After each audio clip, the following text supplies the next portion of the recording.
aujourd'hui, on va vous parler de Node.js et on va essayer de résumer 4 ans d'utilisation de Node en 40 minutes.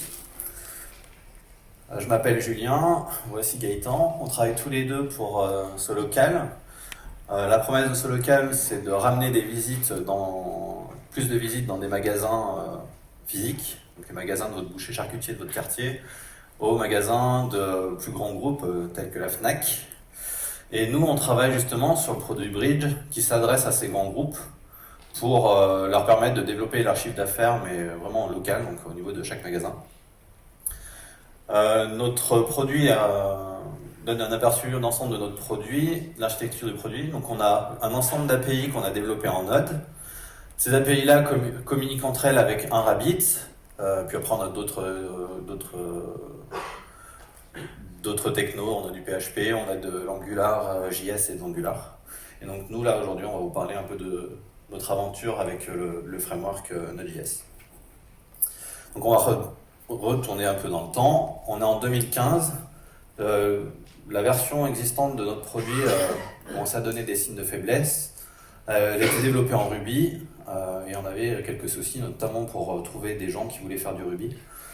On avait du mal à recruter, on voulait encore grossir, donc il a été décidé de repartir, de refaire une refonte et de repartir d'une feuille blanche.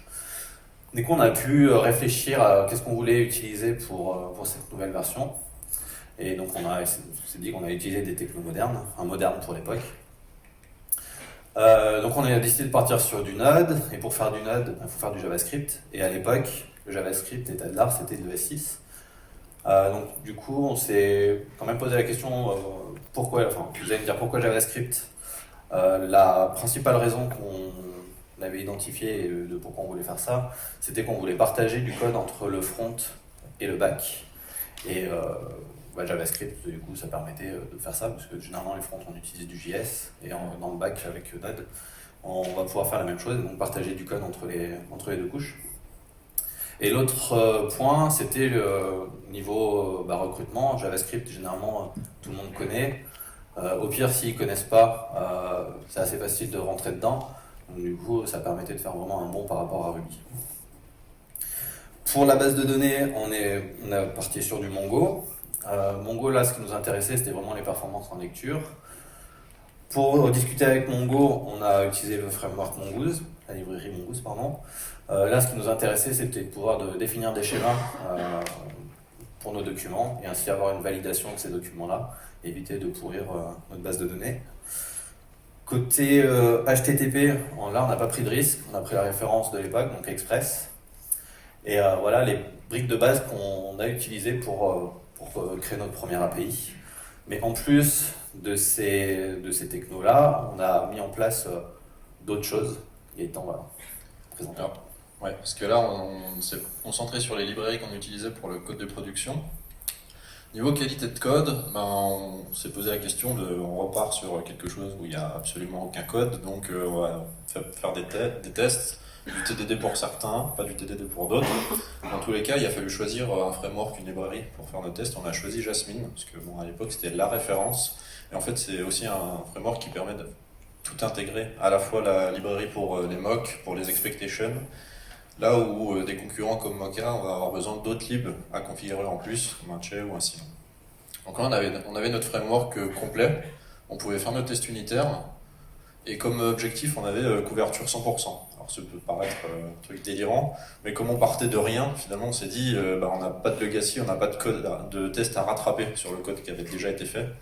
Donc on se donne cet objectif et on essaie de s'y tenir. Et puis l'équipe avait...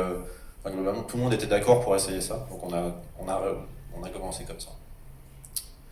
Deuxième outil, c'est côté lint, puisque JavaScript c'est pas typé, ça permet de faire plein de choses, ça permet aussi de faire plein de choses qu'il ne faut pas faire. Donc pour limiter les back practices dans le code, on a mis un linter. Pareil, là il n'y avait pas 36 choix, la référence ESLint. Donc on s'est basé sur ESLint. Et là où on a pris un peu de temps, c'est qu'on a regardé la centaine de règles disponibles, on s'est posé tous ensemble et on a décidé ensemble justement quelles règles on allait appliquer, quelles règles on allait mettre en warning et quelles règles ne paraissaient pas intéressantes pour nos projets. Et le but, c'était d'avoir une configuration ESLint qu'on pouvait partager sur toutes les API pour justement pas avoir à switcher entre différentes façons de coder entre les API. Savoir qu'à cette époque-là, on était, on va dire, une petite dizaine de développeurs. Moins outils, mais plus process, on a toujours fait des revues de code. Du coup, dès le début du projet, quand on voulait développer, on tirait de nouvelles branches, on faisait nos commits dans cette branche-là, on faisait notre pull request, et puis il y avait l'équipe qui était code-owner du projet, qui analysait le code.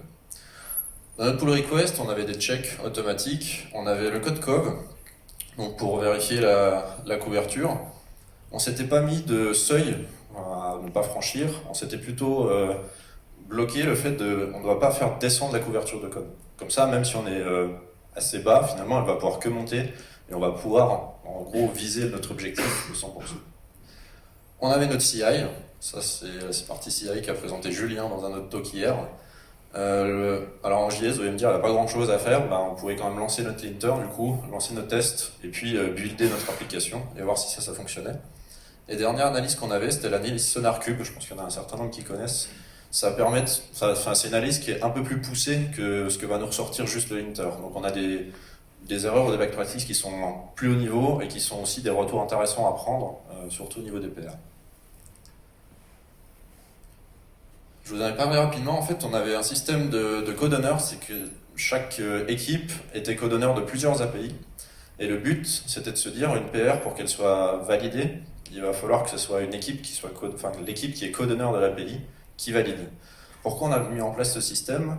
Pour essayer d'avoir des revues de code qui étaient des revues de code aussi fonctionnelles, où la partie métier était connue par l'équipe de code-owner, et pas juste avoir de la relecture de code JS, savoir si on a bien codé en JavaScript, mais aussi avoir le retour de est-ce que ça s'intègre dans ce qui a déjà été développé dans l'API. Avec tout ça, se pose une question, c'est est-ce qu'on met en prod? Bon, on a avancé, on a codé pendant 6 mois, on a nos premières API, on a nos back-office qui marchent. Alors, est-ce qu'on met en prod? Oui, non. Est-ce qu'il y en a qui veulent ne pas mettre en prod? Parfait, tout le monde veut mettre en prod, ça tombe bien, parce que sinon il n'y aurait pas eu de talk. Comment on met en prod? On met en prod avec Jenkins. Moi, j'ai pas participé parce que c'était pas la partie qui m'intéressait le plus. Mais il y avait tous les jobs qu'il fallait, ça déployait sur Kubernetes, tout allait bien. Du coup, avec 3 clics, on a pu recompiler toutes les API, faire nos images Docker et mettre en prod. Et j'avais un petit rappel si vous voulez pas mettre en prod. Du coup, on met en prod. On est en avril 2016 et on a nos premières API qui marchent. On est content de nous, on a bien bossé, on a une belle couverture de tests et finalement, on se dit maintenant ça va dérouler, il n'y aura plus de soucis. Et là, le premier bug arrive. Et il arrive plutôt vite, tout de suite. Et on se dit, c'est pas grave, on a été malin. Tous les logs de toutes les API, elles sont toutes agrégées dans un Elasticsearch. Du coup, on peut aller ouvrir Kibana, regarder ce qui se passe, essayer de comprendre pourquoi on a eu notre problème. Et ça, c'est notre tête quand on a ouvert les logs. En fait, on ne comprenait rien. Tout était mélangé. Impossible de comprendre ce qui se passait. Pour info, au niveau des logs, nous, on a utilisé donc Winston, qui est une librairie de logging classique. Ça fournit un logger, ça permet de faire du transport de ces logs, etc. Le format de transport, justement, c'était du JSON. Ça permettait de le rendre facilement parsable par Elasticsearch. Et du coup, pourquoi on ne comprenait rien dans notre Kibana? Eh bien, c'est parce que Node, c'est monothreadé. Et du coup, on n'a qu'un seul thread qui va traiter toutes les requêtes qui arrivent dessus. Et en fait, les logs, dans les logs, on avait vraiment des logs mélangés entre les différentes requêtes des utilisateurs. Donc c'était compliqué de suivre le parcours de l'utilisateur. Et là, on s'est dit, merde, comment on fait? Comment on peut facilement suivre le parcours de l'utilisateur? Il faudrait pouvoir rajouter des attributs qu'on puisse mettre, qui permettent de suivre la requête d'un utilisateur, etc. Et on s'est dit, mais comment on peut faire ça? Et on a galéré grave. Première méthode qu'on a identifiée, c'était de passer justement ces attributs-là dans toutes les méthodes de toutes les classes de notre code. Autant vous dire que c'est pas ce qu'on a fait, ça ne nous plaisait pas du tout. On a identifié une autre solution, c'était utiliser la librairie AsyncHook, l'API AsyncHook de Node, ce qui permettrait de faire passer, d'attacher en fait aux promesses un contexte comme on pourrait avoir en Java par exemple avec le thread local. Ça permettrait de faire passer un contexte dans les différentes promesses et de du coup faire passer des informations. Alors, on n'a pas sauté le pas, l'API est toujours expérimentale il me semble, enfin en tout cas elle était à l'époque. Et du coup, vu que c'était expérimental, potentiellement elle peut disparaître, donc on n'a pas voulu s'asseoir dessus. Elle est arrivée en Node 8, Elle est vite. elle est toujours expérimentale en Node 13. Donc on n'a pas osé sauter le pas, et puis sinon, on était à poil. On n'a pas trouvé de moyen de faire ce qu'on voulait. Du coup, on n'est pas resté les bras croisés, et ce qu'on a fait, c'était qu'on s'est dit, bon, on va identifier tous les éléments qui vont nous servir à nous aider à débugger. Donc généralement, c'est des identifiants. Nous, on travaille avec des magasins, donc ces magasins-là, ils ont des identifiants. On a des clients, donc ils ont un identifiant. Donc on a recensé un peu tous ces identifiants-là. Généralement, ces identifiants, en fait, ils arrivent à peu près dans n'importe quelle couche de notre application. Donc du coup, on peut les loguer. Donc on a défini des conventions pour les appeler pareil. Malheureusement, on avait des fois des petites différences de nom entre les différentes API. Donc c'était un peu le bazar. Donc on a défini des conventions. Et après, on a développé une librairie en interne qui va nous aider en fait à faire respecter ces conventions. Donc c'est une librairie qui encapsule le Winston. Et ça va permettre donc du coup de partager de la conf entre toutes nos API et de faire respecter les conventions de nommage. Et à partir de là, c'est pas encore génial. Nous on vient de Java, donc du coup ça nous a fait un peu bizarre de pas d'avoir de MDC pour pouvoir partager des infos. Mais on arrive à s'en sortir comme ça. On a pu résoudre notre premier problème. Et maintenant, Gaëtan va raconter l'histoire de notre premier refactoring. Exactement. On est 2 mois plus tard, premier refactoring, on a un peu plus d'API. Et puis, premier refactoring, on va y aller super simple. On va parler juste d'un renommage de variables ou de fonctions, puisque en JS, ça suffit à faire des choses magiques. On était ceinture bretelle, je vous ai expliqué, on avait des revues de code où finalement c'était validé à la fois de façon métier, à la fois la partie JavaScript, vraiment le langage. On avait des tests unitaires qui couvraient globalement tout. Et puis on avait les linters comme garde-fou le plus rapidement possible pour éviter toutes les bêtises qu'on aurait pu faire.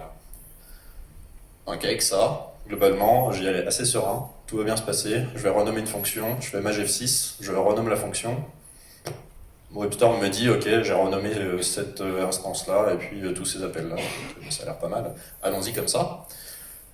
Et puis du coup je déploie, je fais ma PR, tous les tests passent, ça passe la relecture de code, c'est mergé et je déploie sur un environnement de test. Et puis je fais mon petit call dans Postman et là ça fait cracher l'API. Okay. Bon, très bien, c'est quand même bizarre parce que tout est passé au vert, c'est passé à travers toutes les mailles du filet. Ok. Alors, une des raisons, l'écriture de nos tests, parce que ce truc-là, ça aurait jamais dû passer les tests unitaires, une fonction qui a été renommée et qui du coup n'existe plus d'un côté. Normalement, il y aurait forcément eu des tests qui auraient dû péter. La question, c'est comment on écrivait nos tests. Alors, dans le JS qu'on faisait il y a 4 ans, on était un peu léger, on n'avait pas d'inversion de contrôle, on n'avait pas d'injection de dépendance. Donc en fait, on faisait des requires entre les fichiers. C'est comme ça qu'on importait nos différents services. Et on utilisait la lib proxyquire, je ne sais pas s'il y en a qui connaissent, qui va permettre de faire des mocks de require dans nos tests unitaires. Pour ceux qui ne connaissent pas, voilà un exemple. On a un fichier source, super simple. J'ai une classe qui est un service. Dedans, j'ai juste une fonction qui fait appel à une autre fonction d'un autre fichier. Et ce fichier, j'ai fait le require là-haut. Alors on se dit, on est quand même, ça va, il y a 5 lignes de code, globalement pas trop de soucis. Et le test qui était associé à ça, c'était de se dire, je veux un test unitaire, donc je vais moquer tout ce qui est en dehors de ma classe. Et ce qui est en dehors de ma classe, je vais dire, je vais moquer ce service-là, parce que globalement, j'ai envie de tester que ma fonction. Donc au niveau du test unitaire, ça se retrouve comment ? Ça se retrouve ici, où je dis que catégorise API, je vais créer un spy en disant voilà, tu as une fonction find and server et quand elle est appelée, elle va retourner une promesse résolue avec un tableau vide.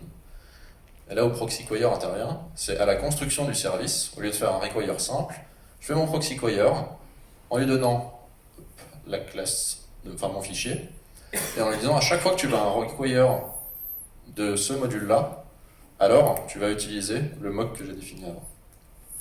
Et en codant comme ça, on avait des tests qui étaient super unitaires, qui étaient vraiment isolés au niveau de notre classe. Le seul détail, c'est que quand je renommais quelque chose dans Categories API, dans l'autre fichier, l'IDE était pas assez intelligent pour retrouver cette fonction-là. Donc pas de souci, il l'a laissé comme ça. Et puis au niveau des tests unitaires, pas de typage du tout. Du coup, on avait toujours notre fonction qui était moquée. Donc finalement, le test passait quand même, parce que on n'avait eu aucun feedback sur le fait que cette fonction-là qu'on avait définie dans notre test, en fait, elle correspondait à plus rien dans le code de production. Alors comment on a solutionné ce problème-là?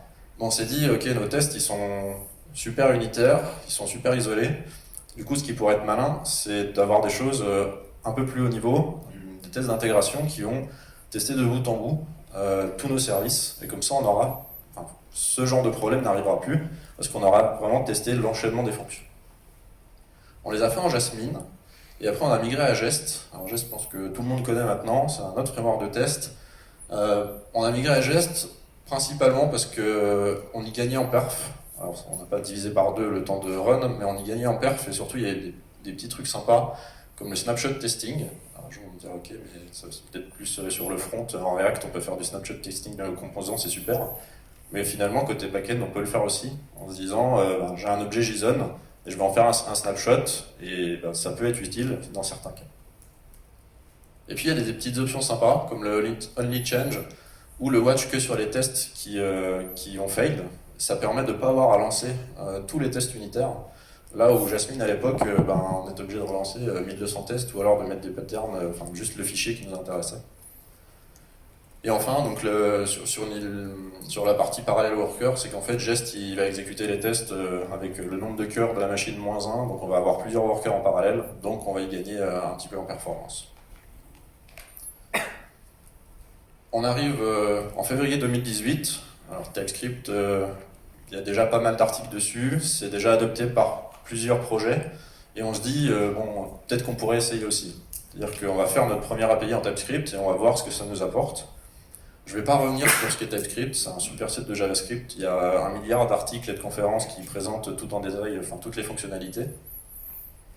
Nous, ce qu'on y a vu, c'est que le typage statique, ça permettait d'avoir un feedback immédiat. Et le feedback immédiat pour notre code de prod, pour notre code de test, et puis pour les librairies externes qui sont typées correctement. Et puis mes fonctions de refactoring d'IDE, elles fonctionnaient enfin, c'est-à-dire que le Maj F6, on finissait pas avec il y a une chance sur 2 pour que ça ait tout pété. En fait. Et ce qui nous a poussé aussi, c'est de se dire que TypeScript, ça permettait d'être intégré au milieu de nos autres API, sans avoir à faire un grand Big Bang technologique, dans le sens où on pouvait réutiliser les libs qu'on avait développés, typiquement la lib de log dont parlait Julien, qui était en JavaScript. Et à l'inverse, on pouvait aussi développer de nouvelles libs en TypeScript et les utiliser dans nos API JS. Donc on avait vraiment cette interopérabilité qui nous paraissait essentielle.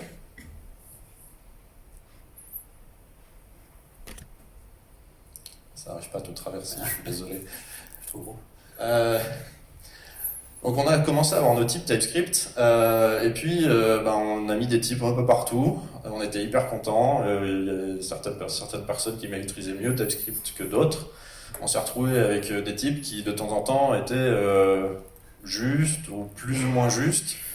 Et c'est des types que potentiellement on exportait, comme on a des API REST, on exportait les types HTTP, et puis c'était utilisé dans la partie Angular où tout est en TypeScript.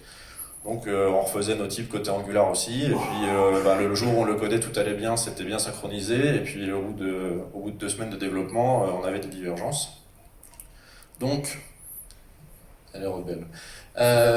Donc ce qu'on a fait pour éviter d'avoir des duplications des différents types dans les différentes API, c'est que maintenant une API, c'est certes l'API REST, donc le code de production, mais c'est avec 2 packages de plus, c'est-à-dire un package qui va juste exporter les types HTTP de nos requêtes, comme ça tous les fronts et potentiellement d'autres API vont pouvoir les récupérer. Et puis c'est un deuxième package, parce que comme on l'a dit, on a aussi du RabbitMQ, donc on a aussi les types qui correspondent au payload des messages Rabbit qu'on envoie. Donc finalement on a alors c'est un contrat assez faible puisqu'il n'y a aucune vérification runtime des messages ou ce genre de choses, mais ça permet en tout cas de propager les types de façon simple. Ce que je disais, c'est qu'il n'y a aucune validation en runtime, et puis il y a quand même des cas où c'est intéressant. C'est-à-dire que notre API, elle a beau être en TypeScript, on a typé tout ce qu'on veut. Quand il y a un mec qui fait un curl avec les mauvais paramètres, le type, il n'intervient plus du tout. Alors au début, on avait des pseudo-validateurs qu'on avait fait à la main pour se dire si on a ce paramètre-là et qu'il est de ce type-là, alors c'est bon, sinon on se prend une erreur. Et puis on a essayé la lib IOTS. Alors, le conseil maintenant, c'est que IOTS, ça va vous permettre d'avoir une validation qui est assez simple des différents champs. La syntaxe est la suivante, c'est-à-dire qu'on va définir un validateur IOTS en disant une catégorie, pour qu'elle soit valide, elle doit être du type qui respecte catégorie ID de type string et country de type string. Et ce validateur-là, on va pouvoir lui donner un objet JSON avec la fonction decode, et dans le cas où tout se passe bien, on va avoir une réponse qui nous dit ok, c'est success, tout est valide. Et dans le cas où ça se passe mal, on va avoir un retour d'erreur. Et puis surtout, on va avoir le détail. C'est-à-dire que là, je ne vous ai pas mis parce que je n'avais pas cette place dans le slide, mais on a le détail en disant que category ID is of type number et should be string. Et ça, c'est quelque chose qui est super puissant dans le sens où là, on a un objet à 2 propriétés. Quand on a des objets à 40 propriétés qui sont sur 5 niveaux, la librairie elle va nous faire un retour sur toutes les propriétés qui ne vont pas. Donc on a gagné ça quand même assez rapidement. Et là vous allez me dire ok c'est cool mais on a rajouté un nouveau type qui est en plus un type mais c'est pas un type TypeScript donc ça fait encore des choses en plus à coder. Les concepteurs de la lib ils ont un peu pensé à ça aussi. Ils ont donné une syntaxe qui permet de convertir un type IOTS en un type TypeScript. Alors je suis d'accord avec vous, elle est ce qu'elle est, c'est pas le truc le plus sexy du monde.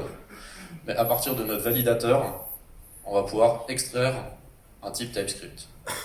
Ce qui fait que dans nos API, on définit ce validateur et à la fin, on exporte le type TypeScript associé.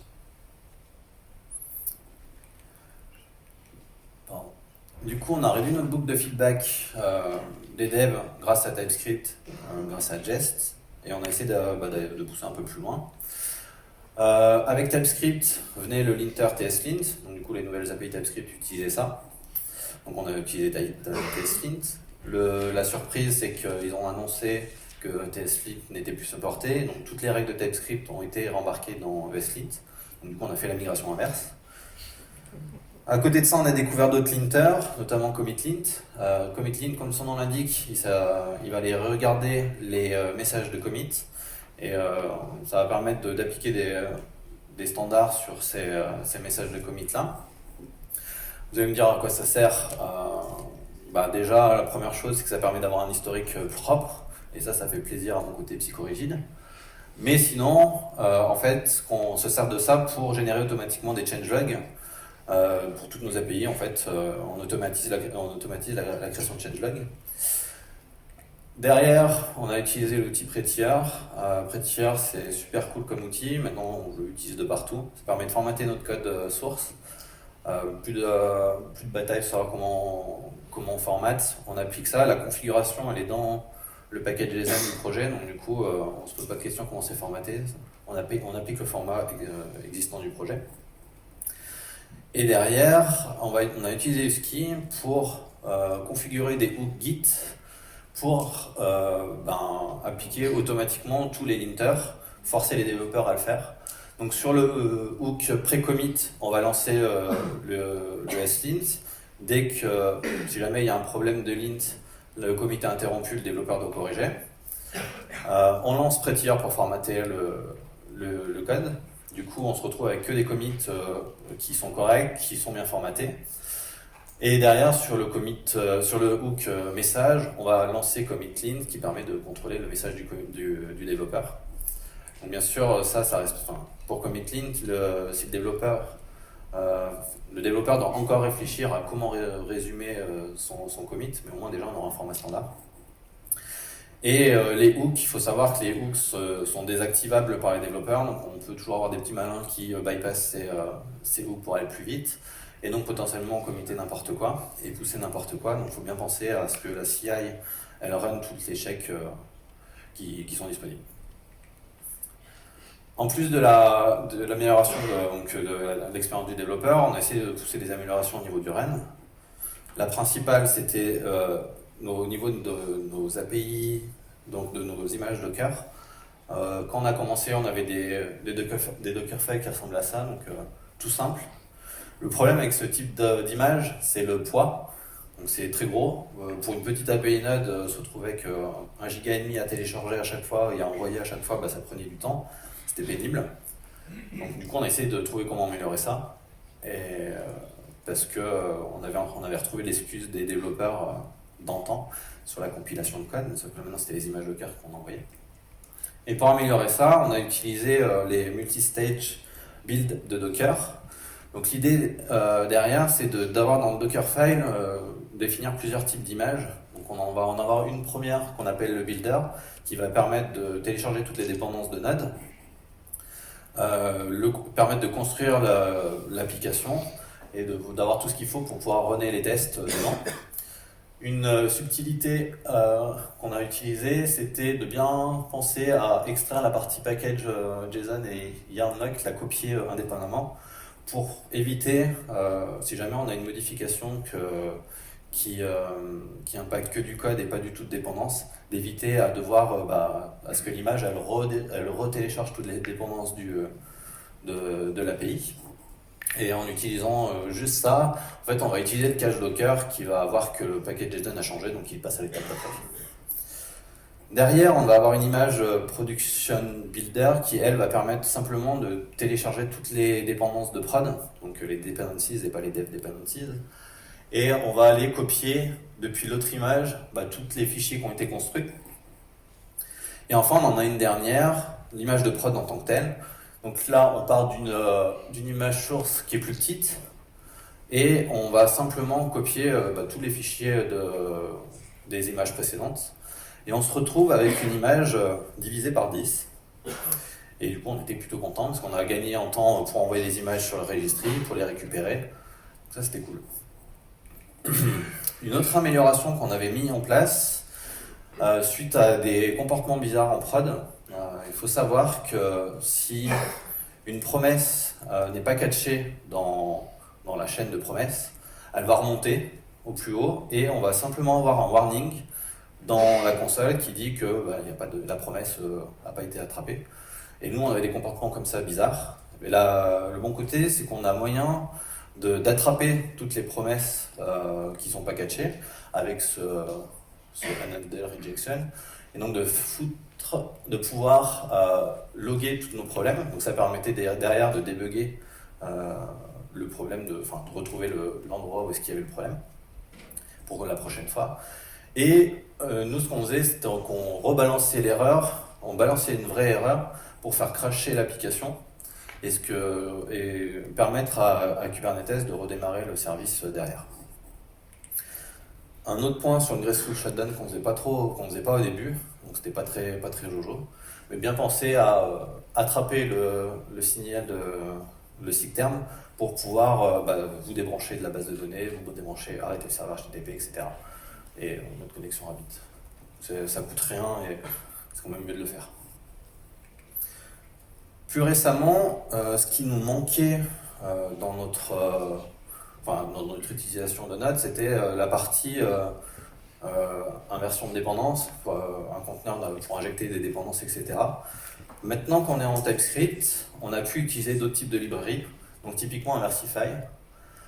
Inversify, c'est simplement une librairie qui va permettre de créer un conteneur IOC, donc d'inversion de contrôle, et on va pouvoir comme ça composer notre application. Ça s'utilise assez simplement, donc c'est du TypeScript, donc on a accès à des décorateurs. Sur les décorateurs, donc le injectable, ça permet de dire que la classe elle est injectable ailleurs, et on fait de l'injection par constructeur. Donc du coup, on a des annotations, des décorateurs inject qui permettent d'aller choisir quel type d'instance on veut aller injecter dans notre classe. Et derrière, à côté de tous nos fichiers, on va avoir un fichier spécifique, Inversify config, dans lequel on va créer un conteneur, on va binder toutes les dépendances, toutes les classes à faire pour après derrière, dès qu'on va vouloir une instance particulière, on va faire un get sur le conteneur. Alors c'est pas...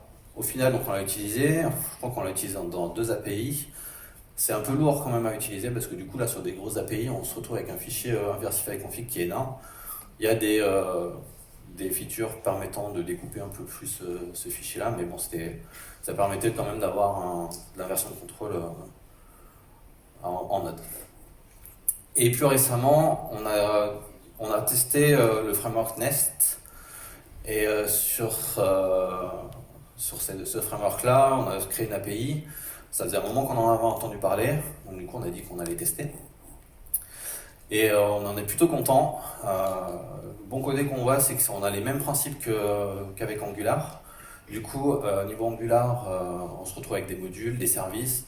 L'injection de dépendance fonctionne de la même façon.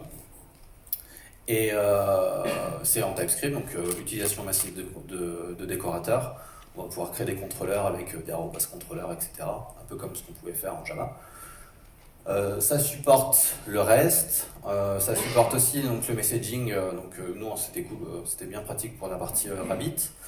Et vraiment là, ce qu'on avait, enfin pour les gens qui l'ont utilisé, c'était la remarque, c'était enfin un framework digne de ce nom. On va pouvoir on retrouvait limite des sensations qu'on pouvait avoir avec Spring Boot quand on utilisait ça en Java. Par contre, c'est assez jeune. On a vu quelques problèmes, notamment sur la partie messaging. Donc, c'était pas des trucs très insurmontables, donc on a réussi à contourner les soucis. Et même avec ces problèmes-là, toutes nos API, enfin les nouvelles API maintenant, elles utilisent Nest, parce qu'on en est vraiment content. Et du coup, on arrive aujourd'hui, en 2020, je vais laisser Gaëtan conclure. Exactement, on se retrouve au Snowcamp. Hop.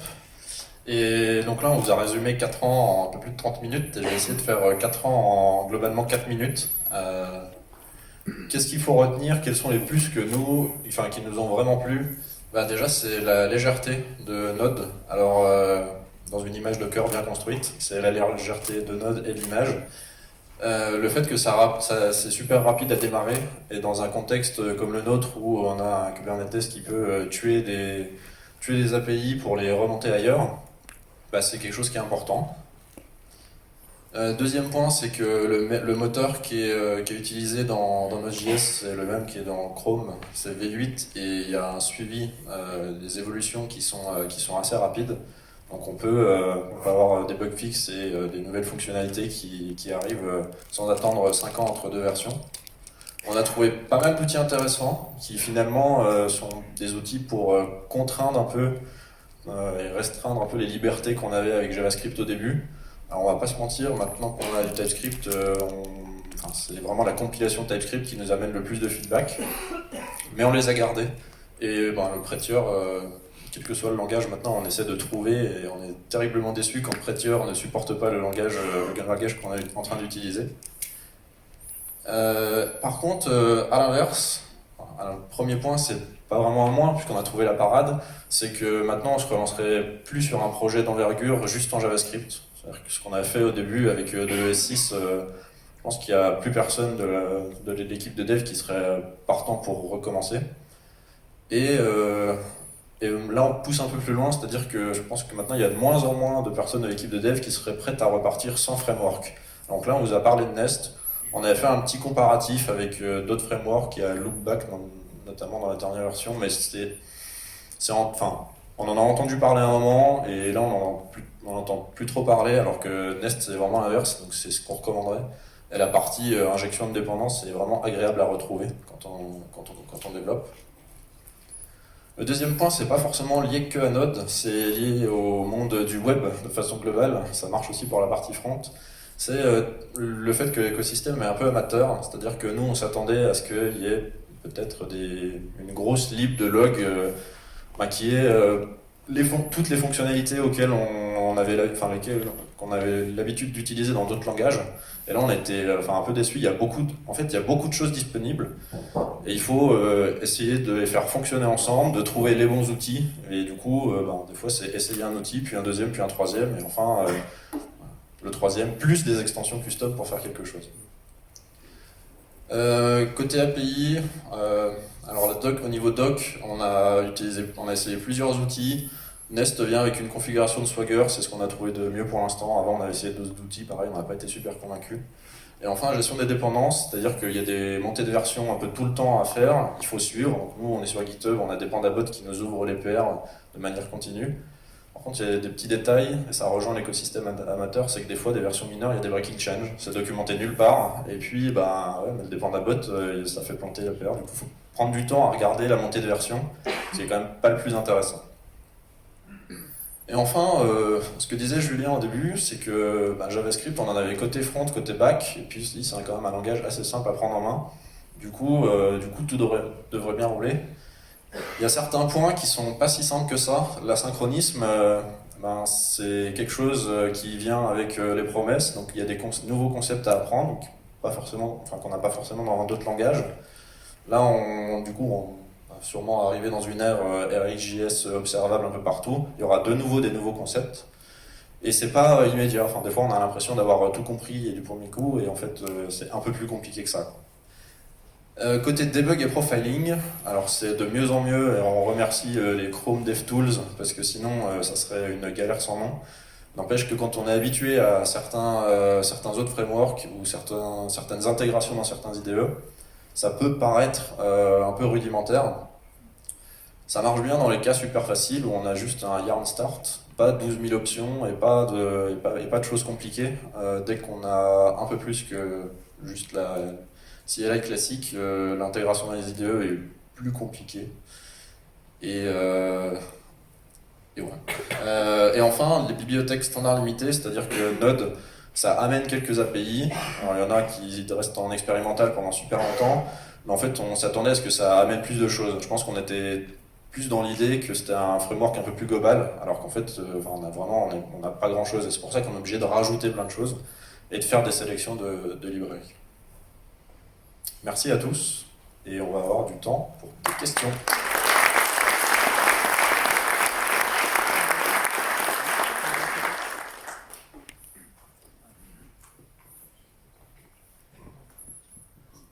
Merci pour la présentation. Alors moi je ne connais pas du tout Node, je suis plutôt un javaïste aussi. Je suis surpris sur le retour d'expérience sur le logging, parce que en fait le sujet dont vous parliez là semble être résolu naturellement avec l'open tracing ou le distributed tracing. Je regardais rapidement là, il y a des librairies Jaeger par exemple, ça ne fait pas l'intégration au niveau du logging et de l'open tracing? Alors, moi, je ne sais pas connaître ça, mais nous, ce que je disais, c'était vraiment au niveau des logs au sein de l'API, quand tu vas loguer à plusieurs niveaux dans ta suite de classes. Donc quand tu es au niveau de l'HTTP, tu vas loguer et tu vas avoir accès à ta requête, etc. Mais dès que tu vas descendre dans un service ou dans tes abstractions, si tu n'as pas passé ta requête, tu n'as pas accès à un endroit, tu vas pas pouvoir le dire, je mets à un endroit mon identifiant de requête, et à chaque fois que j'ai un log, comme on a en Java avec le MDC, je rajoute toutes les infos de ce log-là. En fait, l'open tracing, c'est une technique pour remettre en corrélation toutes les logs dans un système distribué. Alors, c'est une architecture microservice par exemple, de manière à ce que chaque fois qu'il y a une requête qui va rentrer dans mon système, on va initialiser un contexte de logging et qu'on va transmettre à chaque fois qu'il va y avoir un appel ou un traitement asynchrone au sein d'un même microservice, de manière à reconstituer l'arbre d'appel. Et l'idée, c'est de générer un identifiant unique de requête en entrée. Bon, après, c'est un peu plus compliqué que ça, mais de propager ce contexte au travers de toutes les exécutions et tous les microservices. Donc en Java, il y a des librairies qui font ça, et il y a des systèmes qui permettent de faire de l'open tracing comme Zipkin ou Jaeger. Et je regardais sur Node, il existe une librairie Jaeger. Donc, on avait commencé à regarder justement cette histoire-là, mais on n'avait pas plus poussé que ça. Donc ça, la partie log, c'était vraiment ce qu'on avait mis donc au départ, et les problèmes qu'on avait eu vraiment au départ. Donc Open Tracing, on n'avait pas du tout regardé cette partie-là. Donc du coup, pour l'instant, on arrive à s'en sortir avec ce qu'on mettait là. Du coup, on a les mêmes infos, on a les mêmes ID, etc. Mais après, ouais, c'est l'étape d'après, ça serait de regarder cette partie-là. Ouais. Oui, mais de toute façon, hier j'en discutais avec quelqu'un qui fait du Node et qui est un bon développeur, et il me dit ils ont effectivement ce problème-là. Moi, ça m'étonne qu'un langage aussi utilisé soit si peu outillé là-dessus. C'est notre problème. Ah, ok. Merci.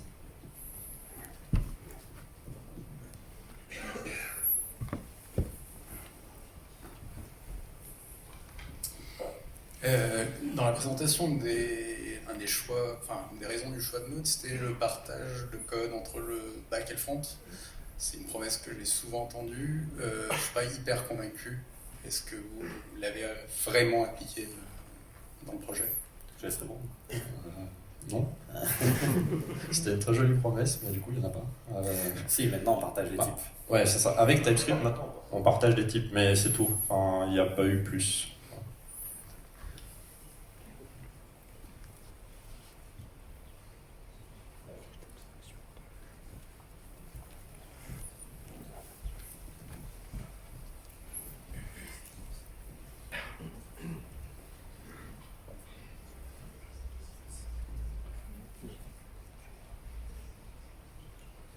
Alors déjà, merci pour la présentation, c'était super clair. Moi, j'ai une question par rapport à la documentation. Vous avez dit que vous utilisez Swagger. Moi, j'utilise ça aussi actuellement. Qu'est-ce que vous avez, quelles ont été vos pistes exploratoires sur ces aspects-là? Est-ce que vous avez vraiment pas trouvé d'autres solutions? Alors, en fait, on utilise Swagger depuis enfin, sur nos API Nest. Ça permettait donc notamment de rajouter des décorateurs sur enfin, dans les classes dans des DTO, dans des classes d'objets ou sur les méthodes des contrôleurs, des routes. Donc ça permet de générer derrière la documentation Swagger. Et pour les autres API, on utilisait une lib qui s'appelle API Doc. Et en gros, ça demande à écrire des commentaires donc, à un endroit. En fait, peu importe l'endroit où c'était, il suffisait de l'écrire un commentaire avec, il y avait des tags un peu comme on avait en Java, avec la Javadoc. Et ça, le problème, c'est que tout ce qui était objet, enfin, je sais pas, un type de requête ou une réponse de requête, il fallait réécrire tout l'objet en commentaire. Donc du coup, dès que tu modifiais ton code pour que ça fonctionne, tu pensais pas modifier la doc, donc la doc n'était pas à jour et c'était le bordel là-dessus. Mais ce truc-là, ça permettait de générer la doc. Ok. Et du coup, est-ce que ça a été intégré un petit peu à votre pipeline de déploiement, ou est-ce que vous avez eu des... Oui, alors la doc, en fait, maintenant avec Nest, elle s'est gérée automatiquement. Donc c'est le Nest qui expose à un endroit sur une ressource la doc. Donc comme ça, après, elle est rendue disponible. Sur les autres API, on avait un job dans notre CI, une étape à la fin qui permettait de régénérer la doc de toutes les API qu'on avait. Ok, merci.